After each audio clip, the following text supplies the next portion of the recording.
آری محمد جان چند تایی دیگه مونده محمد جان؟ من 3 تا دیگه مونده. 3 تا دیگه بیار واردن گیریم خبر خطی یکان جورکات میبی و تربو را میبیاری محمد جان مایلش؟ مایلش بابا. آه در بچه جانم زوری اینه اینا خبر اینا رو محمد جان اینه اینا رو باید تازه میکنه فهم بیار اینه خیمونی ما اینه انا محمد جان باشم اینه خیلی گونه بین که باید گودکان نبیان که با یکون تشبیه با اینجا با چپت نشود در بلوی پوموشو نزنم مایله گوش که بچه جان راو حوزی اوتاد کجا برو ما؟ نمیدونم کجا برو ما. نمیدونی؟ اوچت چیکار کردیسته؟ نمیدونم. همونجا با فکرم لباس شتسته بود راو ایکو کنی لباسو را یاسنه کنه و بعد گو اینجا کور روه یا تازه کنه اینا پگه دیگه اید میشه بچم میگردیم هم خیلی اوتای تره گب زنی هم خیلی ای سهر تا بگرد برو کارش بازی دورا اوچه تا گب زن اینجا را بر روه مایلش؟ ایوه این درخت ها خواه میشه میره با امیدی فرزند ما محمد جان اینجا بیا بچم او کجا رفت با؟ گفتن که آچا فراد کنه جورا روا. آها قبل میکنی پیش در روزه دا کیه؟ بین در روزه دا تخت داره بکشو در روزه را بیا Assalomu alaykum. سلام. Hozir bachajon so'z ikkinchi. Ko'ra so'zlar. Beşe. Buni dasam uka. Bu taraf. Uzra. Buni da qasas? Aa selam Ya. babam. Assalomu alaykum. assalomu alaykum So'z ikkinchi. بیا که بیا که Hozir so'z نازه سوزه خوبه Ko'ra so'zlar. Nega so'z? رحمت شما نازه تیجی خدا را شکر خدا را شکر Ikkinchi دیگه oxi. بدرویم سلامت رحمت سوز، بی قربون بی سوز. پیولک چای کنی خونه درویم Mesha. Ne? Vaqt نداره. Vaqt نداره ما. محمد جان در روزه را محکم کو بچه سینجه که Vaqt نداره. ما خوبه سوزه ay bonk. اگجو Bonk. بونک ay bonk اومدیم. فهمیدم همینجا یک گواه است با همین سراغ یک آدم قرض گرفتگی با امرادوف فوزای آه این فرزند پسری پسر شما؟ بله انا همین آدم 2 سال میشد قرض گرفته است وقت ساعتش اومده آه میدونم 2 روز مهلت داره 2 روز 2 روز 2 روز مهلت داره همین مابین 2 روزه باید همین خونه را خالی کنی شما خونه رو خالی کنیم باید یک قرض اکد یکون روحی دیگه نداره ای خیلی همین اگر پل داشته باشیم پل میسپارید خونه را خالی نمیکنید اگر مهلت 2 روزه که سپاریده نتونید مگر اونم خونه را خالی کنیم ما خونه را فروشیم پل بانک گیریم با اگر زیادی مونید با شما میتیم دو پل خونه را مایلا که اگر روزدار نباشین درویم یا پیولک چوی خیریم نه رحمت ما هم رمضان که بسیار تشویش کردیم میبخشید عذر که مایلش کم ترخم دادیم نه از درمی رمضان اکو زده مایلش خیلی من همین یک خاطراتون کردم سلامات خیلی باشین کاری ما همیده سلامات کاری باشین بانکم خیلی شما ده شما نگهبان باشید بله. من رفتم شما ده خیلی مایلش شما ده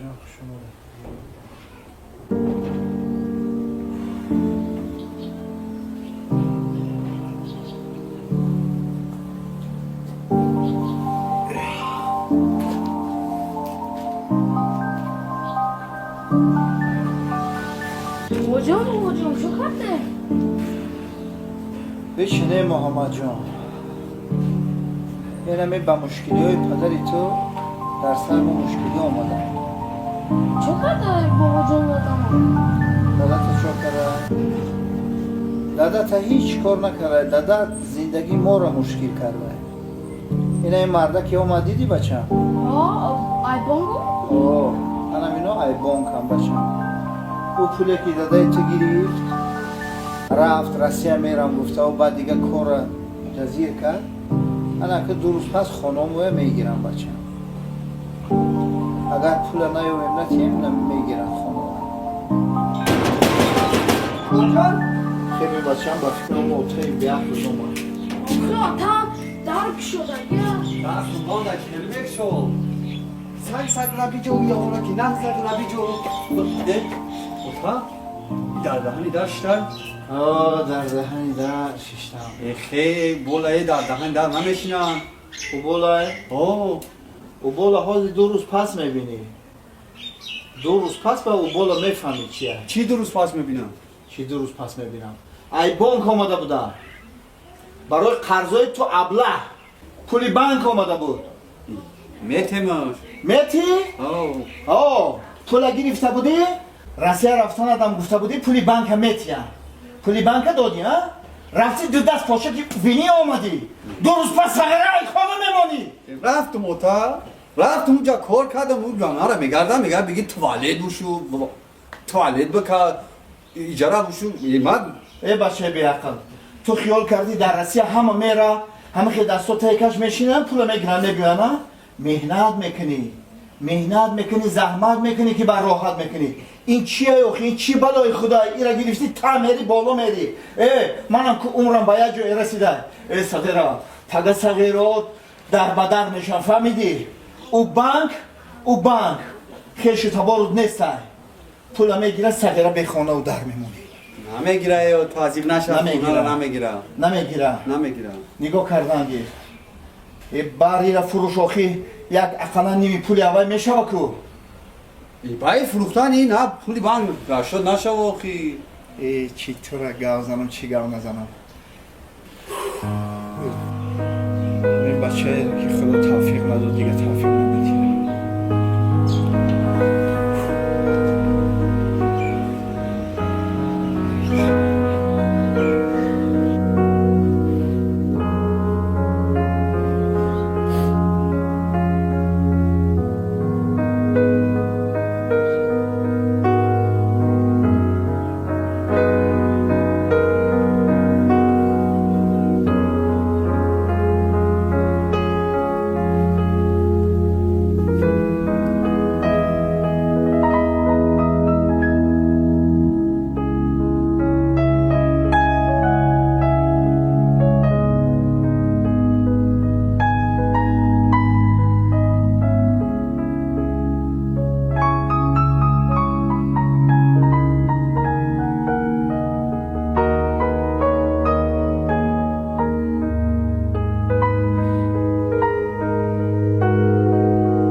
جوش تو زهالی با اگر نبرم با بابای خفا میشه بیو میبرم های بابا ما چیکار کرده بمیز قشالی با کسل میشه بابا جان شما بازی که کردستین محمد جانی باباش من چه زیقی نکنم نبیره باباش این مشکلی که پدری تو در خاندان و او به فکر و به ذکر نمیشه بچه بابا جان شما گفته که هر بنده را خداوند خودش مشکلیش رو آسان میکنه آفرین بچه در حقیقت هر بنده را مشکلیش خداوند آسان میکنه راست بچه ای جانی باباش تو باید کفته ها را یک طرفه کردی محمد جان؟ نه ولی بابا جان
رحمت خدا شما نازنین اینجا سلامتی شما خوبه برنامه شب رحمت بچه جان یه خونه داریم یا چوی خوریم رحمت آجم ما کمی وقتم کمترک است راست دیگه بچه جان نشناختم تا شما ما را نمیشناسیدم آجم نمیشناسم نه اکم من یک صاحب کار نفهمیدم کی گفتی بچه یک صاحب کار من صاحب کو بله یک صاحب کار در این کلبه کم بغلی ما چی خدمت بود خواستم زکات مالم را بدهم دلم خواست همین بیار را تخت کردم زکات گفتی بچه بله بله بله من هم دور در حق دور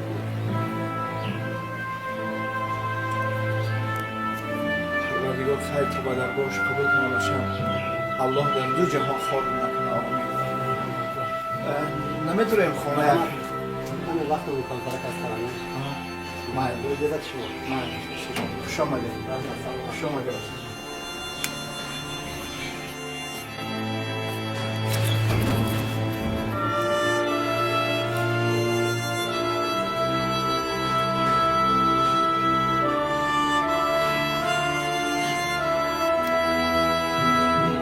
پروردگار شکر یا الله شکر به درگاه